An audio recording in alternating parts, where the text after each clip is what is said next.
Dating sobrang gastador pero ngayon nakaipon ng 103,000 sa loob ng 6 months. Dako, kung paano niya nagawa, stay tuned. Kami talaga nahihirapan na challenge sa pag-iipon kasi sa totoo lang, gastos dito, gastos doon, kaya wala natitira sa sahod. Pero itong kaiponaryo po natin nakaipon ng 103,000 sa loob ng kalahating taon. Natin siyang magastos, bus biyaya ang sahod. Nahirapang magsimula, nakakatamad daw o magbasa ng mga books.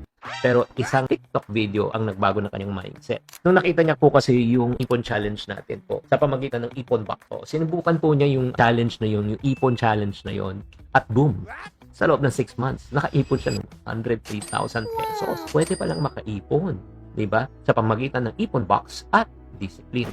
So, ang tanong, paano niya na ito nagawa? Una, nagsimula siya kahit maliit. Number 2, gumamit siya ng ipon challenge. Number 3, disiplina at consistency. And number 4, alam mo ginawa niya sa kanyang inipon? Hindi lang inipon, inilagay niya sa insurance as investment para to lumago. Kaya nga, grabe. Congratulations. At para sa mga taong gustong maging katulad niya at magkaroon kayo ng smart money management, kung di nyo alam kung paano to, we have tools already to help you out. Baka hindi sa kita ang issue.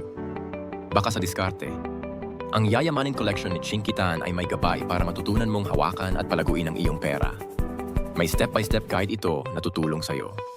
Magplano, mag-budget, magnegosyo at magpalaki ng savings. Type Yaman 1